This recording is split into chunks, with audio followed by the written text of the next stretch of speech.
예, 우리 같이 인사 나누겠습니다. 일주일 동안 애쓰셨습니다. 예, 은혜 받고 돌아갑시다. 예, 이 시간에는 마태복음 25장 31절부터 33절 말씀까지 읽었습니다. 은혜 받을 말씀의 제목은 양과 염소, 이 중에 당신은 입니다. 이 중에 당신은. 옛날 독일의 나치가 수용소에서 유대인들을 가둬놓고 이 유대인을 가스실로 보내서 죽일 것이냐 아니면 계속 살려둘 것이냐 분류를 하는데, 그 분류의 기준이 뭐냐? 노동을 할 수 있느냐 없느냐예요. 예? 노동을 할 수 있으면 아직 살 가치가 있다, 살려뒀어요. 노동을 할 수 없으면 살 가치가 없다, 그래서 가스실로 보내서 죽였습니다. 그런데 여기서 가장 큰 문제는 살 가치가 있는지 없는지를 판단하는 게 누구예요? 불완전한 사람이에요. 그런데 오늘 본문을 보면 굉장히 중요한 구분이 나와요. 그게 뭐냐? 하나님께서 사람을 양과 염소로 분류하신다는 거예요. 자, 그러면 하나님께서 분류하시는 것도 잘못일까요? 그렇지 않아요. 왜냐하면 하나님의 판단은 완전하신 판단이기 때문에 잘못이 아니에요. 그래서 히브리서 9장 27절을 보면 뭐라 그랬습니까? 시작. 한 번 죽는 것은 사람에게 정해진 것이요 그 후에는 심판이 있으리니. 자, 여기 나오는 심판이 뭡니까? 양과 염소로 나누어지는 거예요.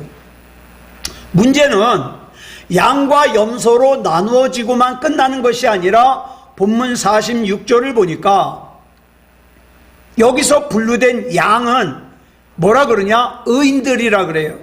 이 의인들은 어디로 갑니까? 영생에, 천국에 들어가요. 반대로 염소는 여기서 뭐라 그랬어요? 그들이라 그랬어요. 그들은 어디로 갑니까? 영벌에, 지옥에 간다는 거예요. 그런데 우리는 사는 게 너무 바빠서 우리가 이렇게 하나님 앞에서 양과 염소로 분류되어져야만 하는 그런 분류의 대상이라는 사실을 자꾸 까먹고 살아요. 깊이 생각하지 않아요. 자, 그러면 중요한 질문 하나 드릴까요? 여러분은 지금 현재 양입니까? 염소입니까? 중요한 것은 내가 나를 어떻게 생각하느냐, 내 생각이 중요한 것이 아니라 하나님께서 나를 어떻게 생각하시냐, 하나님의 기준이 중요하죠. 하나님의 기준에 맞으면 오른편의 양이요, 하나님의 기준에 맞지 않으면 왼편의 염소라는 거예요. 그럼 오늘 말씀은 뭘 설명하고 있느냐? 하나님께서 이것을 판단하시는 기준을 설명하고 있어요. 하나님께서 우리에게 다른 누군가에게 구속받지 않고 로봇처럼 시키는 대로 살지 않게 하기 위해서 스스로 선택하고 결정할 수 있는 뭘 주셨냐? 자유의지를 주셨어요. 선택권을 주셨어요. 근데 문제가 있어요. 이 자유의지와 선택권을 가지고 선택한 거에 따라서 하나님께서 반드시 평가하시고 심판하실 겁니다. 그런데 오늘 본문 32절을 보니까 뭐라 그랬어요? 빨간색만 시작. 모든 민족을 그 앞에 모으고. 무슨 뜻이에요? 예외가 없다는 거예요. 한 사람도 예외가 없다는 거예요. 한 사람도 빠짐없이 모든 사람은 자기가 선택한 것에 대하여 하나님 앞에서 반드시 평가를 받는다. 심판을 받는다. 그러면 주님께서는 어떤 기준으로 평가하시고 심판하실까요? 오늘 본문에 보니까 크게 두 가지 기준이 나와요. 첫 번째 평가 기준은 주님과의 인격적인 관계로 평가하십니다. 자, 본문 35절부터 36절까지 보겠습니다. 시작. 내가 줄일 때에 너희가 먹을 것을 주었고 목마를 때에 마시게 하였고 나그네 되었을 때에 영접하였고 헐벗었을 때에 옷을 입혔고 병들었을 때에 돌보았고 옥에 갇혔을 때에 와서 보았느니라. 지금 이 말씀은 양으로 분류된 사람들에게 하시는 말씀이에요. 똑같은 내용을 본문 42절로 43절에서 또 기록하고 있는데 이건 염소로 분류된 사람들에게 하시는 말씀이에요. 같이 한번 볼까요? 시작. 내가 줄일 때에 너희가 먹을 것을 주지 아니하였고 목마를 때에 마시게 하지 아니하였고 나그네 되었을 때에 영접하지 아니하였고 헐벗었을 때에 옷 입히지 아니하였고 병들었을 때와 옥에 갇혔을 때에 돌보지 아니하였느니라. 자, 같은 내용을 양에게 염소에게 말씀하시는데 이거 똑같은 내용을 왜 두 번이나 이렇게 반복해서 기록을 했을까? 이 기준이 중요하다는 거예요. 저는 이 말씀을 보다가 다시 한번 생각한 것이 제가 목회를 하다가 관심이 빗나가서 교회를 키우는데, 교회를 크게 만드는데 관심을 두고, 사람들의 마음을 얻는데 관심을 두고, 사람들에게 박수를 얻는데 관심을 두다가 정작 내가 하나님과의 관계를 놓쳐버린다면 나는 정말 어리석은 사람이 되고 마는 거예요. 하나님께서는요, 사실 제가 몇 사람을 모아놓고 목회하는지 중요하게 여기지 않으세요. 왜 그런지 아세요? 만약에 사람을 많이 모으는 것이 목적이라면, 이 교회 건물을 크게 짓는 것이 목적이라면 하나님 저 안 쓰셔요. 왜? 저는 그럴 능력이 없거든요. 저보다 훨씬 사람들 잘 모으고 훨씬 건축 잘하는 사람 사용하시겠죠. 바꾸시겠죠. 그런데 우리 하나님은 교회를 얼마나 크게 키웠느냐, 얼마나 유명해졌느냐로 평가하시는 게 아니라 그 교회 성도들이 얼마나 하나님과 친밀하느냐, 그 교회가 얼마나 하나님과 친밀하느냐, 하나님과의 친밀성으로 평가하신다는 사실이에요. 그 다음 두 번째 평가 기준이 있는데 그 뭐냐, 우리가 앞에서 살펴본 이 첫 번째 평가 기준인 하나님과의 친밀성은 추상적이에요. 뭐 어떤 판단 기준이 모호하잖아요. 그런데 이 추상적인 하나님과의 친밀성을 좀 더 구체적으로 나타나는 게 뭐예요? 두 번째 평가 기준이에요. 그게 뭐냐? 이웃사랑입니다. 본문 40절 보겠습니다. 시작. 임금이 대답하여 이르시되 내가 진실로 너희에게 이르노니 너희가 여기 내 형제 중에 지극히 작은 자 하나에게 한 것이 곧 내게 한 것이니라 하시고, 우리는 신앙생활 또 영적인 생활 그러면 뭘 생각합니까? 예배드리고 기도하고 성경 보고 찬양하고 이런 경건한 것들만 생각해요. 그래서 나는 하나님만 믿어, 나는 교회에서 딴 사람하고 얘기 안 해, 나는 교회에서 딴 사람하고 교제 안 해, 나는 우리 동네에 누가 사는지 관심 없어, 나는 하나님만 믿어. 여러분 신앙생활 잘못하시는 거예요. 하나님께서는 그런 것만 신앙생활 또한 영적인 생활이라고 하시는 게 아니라 또 뭐 또 신앙생활 영적인 생활이라고 하느냐, 예수 이름으로 목마른 사람에게 물 한 컵 떠주는 것, 예수 이름으로 헐벗은 자를 위하여 옷 한 벌 벗어주는 것, 예수 이름으로 병든 사람 찾아가서 위로하는 것, 이런 행위들이, 잘 들으세요, 구원의 조건은 아니에요. 분명해요. 구원의 조건은 아니지만 저와 여러분이 진짜 예수님을 믿는 사람이라면 자연스럽게 맺어지는 열매예요. 자, 도스토예프스키라고 잘 아실 거예요. 러시아의 대문호인데 이 사람이 말년에 쓴 작품이 있어요.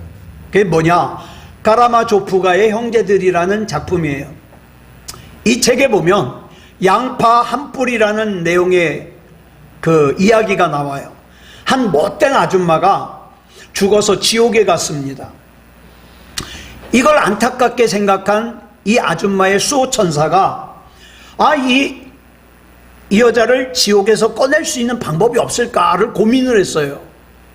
그러다가 한 가지를 기억해냈어요. 하나님께 달려갔습니다. 하나님, 그녀가 아주 옛날 어느 날 거지에게 양파를 하나 뽑아서 준 적이 있어요. 그 착한 것 겨우 찾아낸 거예요. 그러자 하나님께서 이렇게 말씀하시죠. 그렇다면 그 양파를 가지고 가서 그녀가 붙잡고 올라오도록 해라.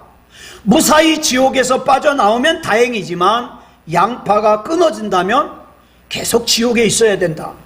그래가지고 천사가 그 여인에게 양파를 내밀었어요. 자, 얼른 이 양파 붙잡고 올라오시오. 그랬더니 이 여자가 양파를 붙잡고 올라오기 시작했어요. 그런데 그녀가 지옥에서 빠져나가는 걸 다른 사람들이 그냥 두고 볼 리가 있어요? 그래가지고 자기도 나가겠다고 그녀를 붙잡기 시작했어요. 다리를 붙잡고 막 같이 올라오는 거예요. 그러니까 이 여자가 잠깐 생각해 보니까 잘못하다가는 이 양파 껍데기가 홀라당 벗겨져 가지고 다시 떨어지게 생겼어요. 그래가지고 막 발로 찹니다. 야, 이건 나만을 위한 거야! 그러면서 막 발로 차고 몸부림을 치는데 순간 양파 껍데기가 홀라당 벗겨지면서 다시 지옥으로 떨어졌어요. 여러분, 본문 40절을 보면 임금님이 이렇게 얘기를 하죠. 여기 내 형제 중에 지극히 작은 자 하나에게 한 것이 곧 내게 한 것이니라. 그러면 우리는 이 작은 자가 누군지를 알아야죠. 그래야 작은 자에게 뭐라도 할 수 있을 거 아니에요. 그러면 작은 자가 누구냐?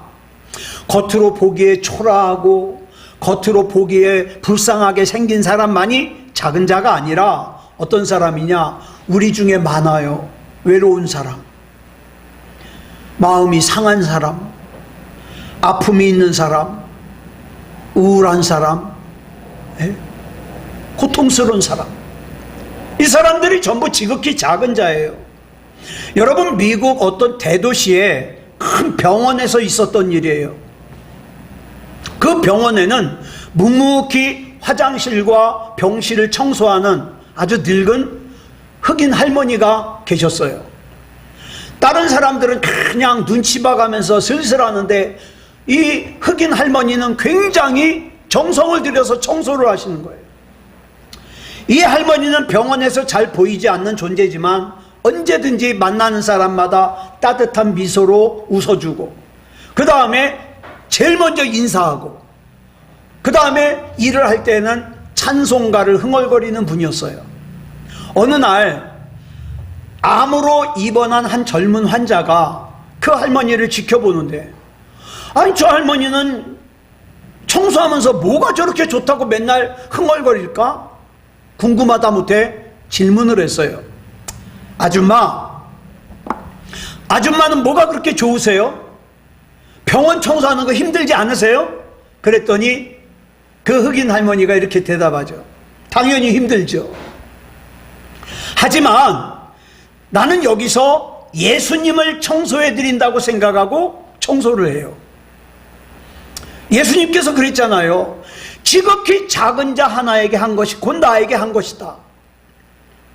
그러니까 나는 화장실을 청소하면서도 나는 예수님을 닦아드려.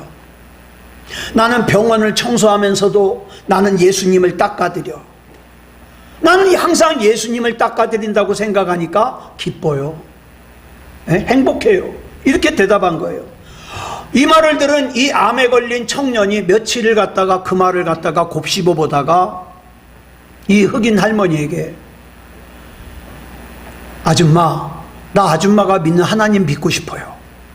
그래서 예수님을 구주로 영접했다는 거예요. 그리고 세상을 떠날 때까지 식구들에게 그 말을 하는 거예요. 나는 그 흑인 할머니가 얘기했던 그 말, 그 표정, 나는 잊을 수가 없어요. 난 이제 겁나지 않아요. 이러고 세상을 떠났다는 거예요. 이 흑인 할머니가 세상을 떠난 다음에 직원들 가운데 이렇게 말하는 사람들이 많았답니다. 그분은 단순한 청소부가 아니었어요. 그분은 매일 우리 앞에 천국의 문을 열어주시는 분이었어요. 이렇게 기억을 하는 거예요. 여러분, 잠언 8장 17절을 보면 하나님께서 이렇게 말씀하시죠. 시작. 나를 사랑하는 자들이 나의 사랑을 입으며 나를 간절히 찾는 자가 나를 만날 것이니라. 자, 그럼 한번 질문해 보세요. 나는 지금 주님을 충분히 사랑하고 있는가? 주님의 사랑을 충분히 받을 정도로 주님을 사랑하고 있는가? 또 나는 지금 주님을 충분히 간절히 찾고 있는가? 질문해 봐야죠. 마태복음 22장 2절을 보면 예수님께서 천국을 비유하시기를 자기 아들을 위하여 혼인잔치를 베푼 어떤 임금님과 같다 그랬어요. 그런데 이 혼인잔치에 초대를 받은 사람들이 한결같이 다 거절하네.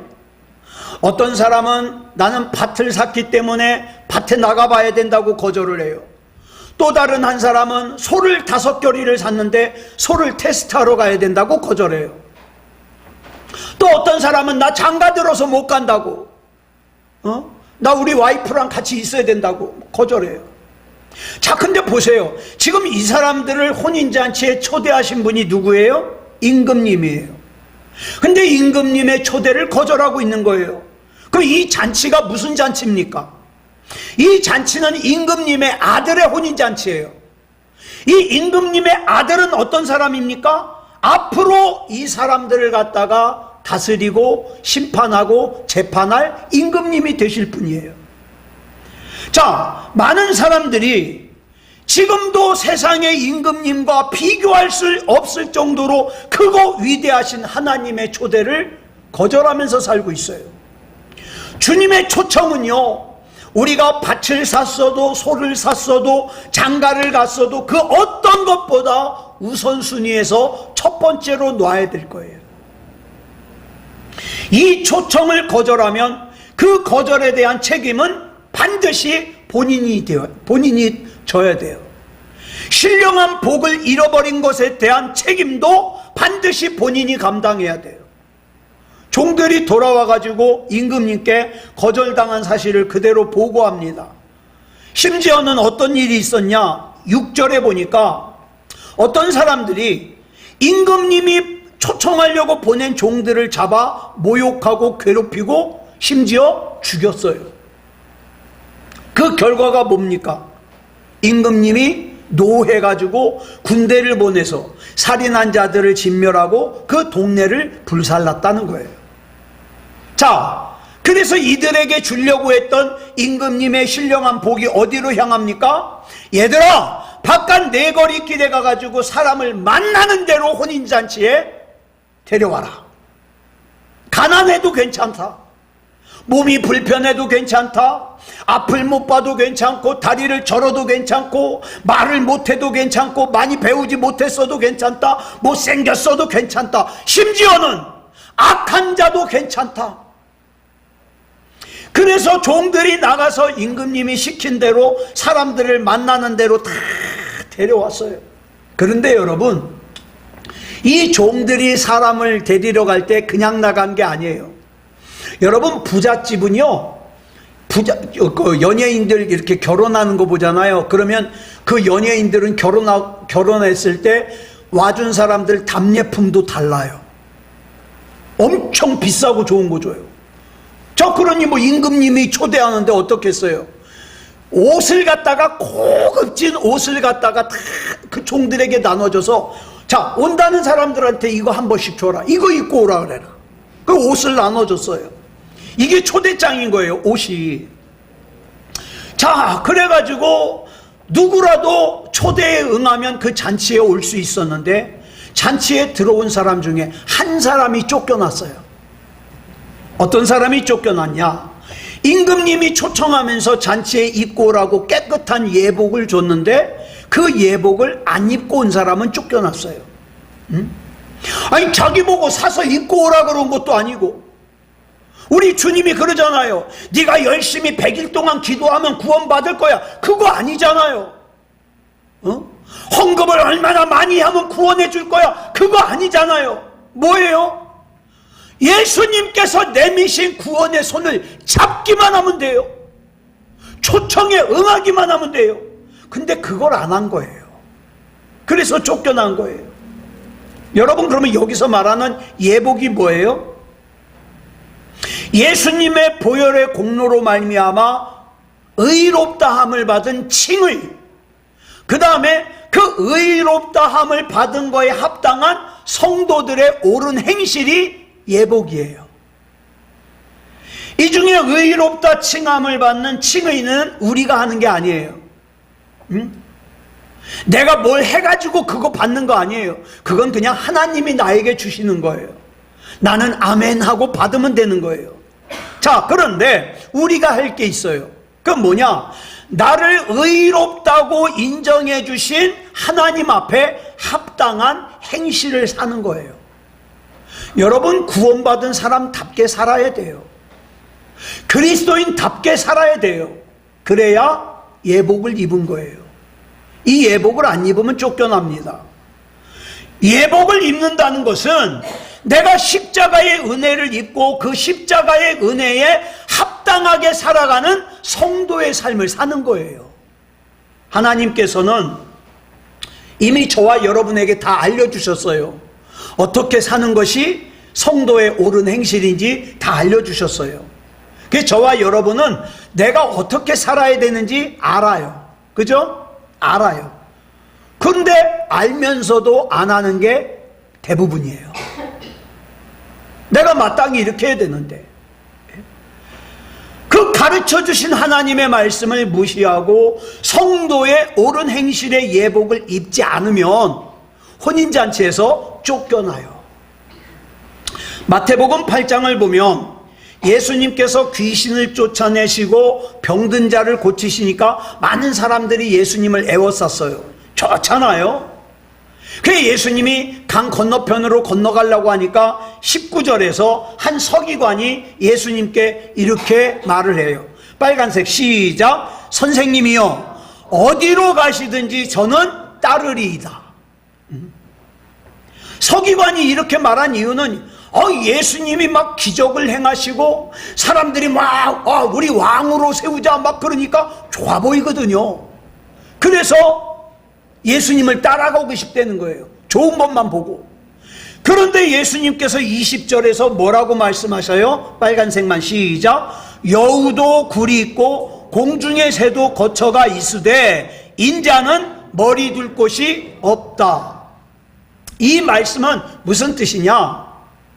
이 현실에서 대가를 치르지 않고 즉흥적으로 보기에 좋아 보인다고 나를 따르겠다고 하지 마라.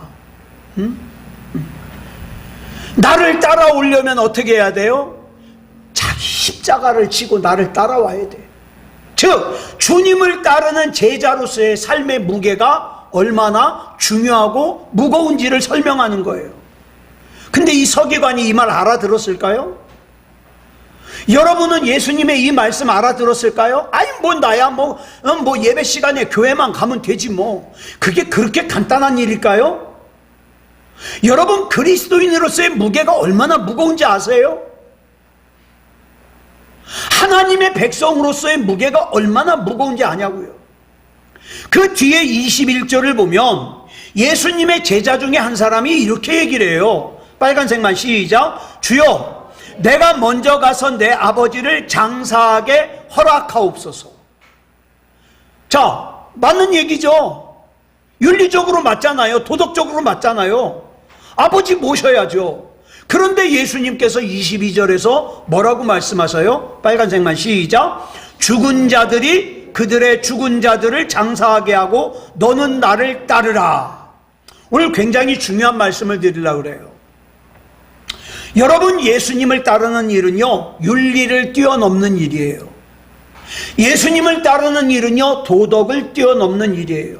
그래서 마가복음 10장 29절로 30절을 보면 예수님께서 이런 말씀을 하셔요. 시작. 내가 진실로 너희에게 이르노니 나와 복음을 위하여 집이나 형제나 자매나 어머니나 아버지나 자식이나 전토를 벌인 자는, 잘 보세요, 이 세상을 살면서 집이나 형제나 자매나 어머니나 아버지나 자식이나 전토를 벌이는 것은 윤리에 어긋납니다. 그죠? 도덕에 어긋나요. 그런데 예수님께서는 복음을 위해서 버리라는 거예요. 아, 이게 무슨 말이야? 아, 이 교회 못 쓰겠네? 아니요. 이 말씀은 진짜 집을 나가라는 말이 아니에요. 형제 자매를 떠나라는 말이 아니에요. 어머니나 아버지나 자식이나 전토를 내다 버리라는 말이 아니에요. 무슨 뜻일까요? 우선순위에 있어서 복음을 가장 중요하게 여기라는 말이에요. 왜? 그건 우리의 영생과 관계가 있으니까. 그러면 어떻게 하신다 그랬어요? 계속해서 볼까요? 시작. 현세에 있어 집과 형제와 자매와 어머니와 자식과 전토를 100배나 받되 박해를 겸하여 받고 내세의 영생을 받지 못할 자가 없느니라. 그러면서 마태복음 10장 34절을 보면 이렇게 말씀하셔요. 시작. 내가 세상에 화평을 주러 온 줄로 생각하지 말라. 화평이 아니요 검을 주러 왔노라. 35절 시작. 내가 온 것은 사람이 그 아버지와 딸이 어머니와 며느리가 시어머니와 불화하게 하려 함이니. 무엇 때문에요? 복음 때문에요. 이게 윤리적으로 맞아요? 자, 사람이 아버지와 딸이 어머니와 며느리가 시어머니와 불화하는 게 이게 윤리적으로 맞아요? 도덕적으로 맞아요? 맞지 않아요. 그런데 복음은 윤리보다 도덕보다 우선한다는 거예요. 그러니까 가족 여러분 중에서 아직 구원받지 못한 가족이 있다면 언제까지 관대하게 참을 거냐고요. 언제까지? 내가 조금 불편해도, 내가 조금 불하더라도 어떻게 해요? 자꾸 복음을 권해야 되는 거죠. 그래서 마태복음 10장 36절에서 이렇게 말씀하신 거예요. 시작. 사람의 원수가 자기 집안 식구리라. 식구끼리 싸우란 말이 아니에요. 자, 37절 볼까요? 시작. 아버지나 어머니를 나보다 더 사랑하는 자는 내게 합당하지 아니하고 아들이나 딸을 나보다 더 사랑하는 자도 내게 합당하지 아니하며. 그러므로 여러분, 신앙생활 똑바로 하다 보면은요, 만약에 우리 식구가 전부 신앙생활을 잘하면 괜찮은데 식구 중에 예수 안 믿는 가족이 있으면 박해를 당하게 돼 있어요. 아, 나 좀 귀찮게 하지 말라고. 배우자 같은 경우 그러죠. 아, 당신이나 열심히 다녀. 나 반대 안 할게. 에? 아버지나 신앙생활 잘해요. 어머니나 신앙생활 잘해요. 니나 신앙생활 잘해. 나 귀찮게 하지 말고. 그게 박해예요. 그런데 마태복음 5장 10절로 12절 보니까 이렇게 말씀하셔요. 시작. 의를 위하여 박해를 받은 자는 복이 있나니 천국이 그들의 것임이라. 나로 말미암아 너희를 욕하고 박해하고 거짓으로 너희를 거슬러 모든 악한 말을 할 때에는 너희에게 복이 있나니 기뻐하고 즐거워하라. 하늘에서 너희의 상이 큼이라. 너희 전에 있던 선지자들도 이같이 박해하였느니라. 네. 여러분, 예수님께서는요, 저와 여러분의 가정을 불화하게 하려고 세상에 오신 게 아니에요. 예? 그런 뜻이 아니라 구원받지 못한 가족을 관대하게 대하다가 그 사랑하는 가족이 지옥 가는 거, 그거 내버려 두지 말라고. 예? 그 중에는 다른 사람한테는 예수 믿으라고 잘 얘기해요. 그런데 자기 가족에게는 예수 믿으라고 얘기를 못해요. 왜 그럴까요? 불화할까봐. 이건 무슨 뜻입니까? 야, 그냥 우리 세상에서 적당하게 화목하게 살다가 우리 각자 갈 길로 가자. 나는 예수 믿으니까 천국 가고 당신은 예수 안 믿으니까 지옥 가고, 그러니까 우리 그냥 이 땅에 사는 동안만 화목하게 조용하게 그냥 살자. 이런 거 아니에요? 좋은 사람이에요, 나쁜 사람이에요? 가족을 사랑하는 사람이에요? 사랑하지 않는 사람이에요? 하나님께서 저와 여러분에게 맡겨주신 작은 자가 누굽니까? 이 작은 자를 향한 나의 사명을 잘 감당해야 하나님과의 관계도 좋아요. 여러분, 사랑하는 사람을 구원하기 위해서 복음을 전하다가 욕을 먹었어요? 불편한 일을 당했어요? 그러면 우리 주님 이름 부르세요. 주님, 제가 약하지만 부족하지만 사명 감당했습니다. 다음번에 또 기회를 주셔서 사명 감당 잘하게 하시고 하나님께서 감동해 주셔서 구원받고 같이 천국 가게 해 주시옵소서. 그 기도해야죠. 지금 사랑하는 가족이 구원받지 못한 염소에 속해 있는데 관대하세요? 지금 사랑하는 가족이 예배를 떠나 있는데도 관대하십니까? 같이 예배 드리자고 하면은 관계가 불편할까봐 관대하세요? 그냥 이 세상에서 적당히 화목하게 살다가 각자 갈 길로 가면 되는 겁니까? 그것이 아니라면 지금 당장 내 사랑하는 사람을 위해서 기도하면서 움직여야 돼요. 우리 모두 하나님의 판단 기준을 깊이 생각하십시다. 우리가 하나님의 심판을 두려워하지 않는 이유는 이미 예수님께서 우리를 위해 십자가에서 죄의 대가를 다 치르셨기 때문이에요. 그러니까 어떻게 해요? 나는 오늘 죽어도 내일 죽어도 괜찮아. 단지 누워서 골골대지만 않으면 더 감사해. 그러고 사는 거예요. 그런데 이 은혜를 나만 나누는 것이 아니라, 나만 누리는 것이 아니라 내 사랑하는 사람들도 누릴 수 있게 전해야죠. 하나님께서는 지금도 여전히 초청하고 계십니다. 근데 우리가 착각하는 게 있어요. 하나님께서 이 초청을 영원히 계속하실 줄 알아요. 아니요, 계속되지 않아요. 때가 지나기 전에 나도 하나님의 초청에 응하고 내 사랑하는 사람들도 초청에 응할 수 있도록 먼저 하나님 앞에 기도하십시다. 그리고 하나님, 이 생명의 말씀을 전할 수 있는 타이밍을 주시옵소서. 하나님의 성령께서 내 마음을 감동하실 때에 내가 비록 불편한 상황에 처할지라도 복음을 전하겠습니다. 이렇게 기도해야죠. 그래야 사랑하는 사람이죠. 자, 오늘 말씀의 제목이 양과 염소예요. 자, 먼저 첫 번째 질문. 나는 양입니까? 염소입니까? 두 번째, 내 사랑하는 가족은 양입니까? 염소입니까?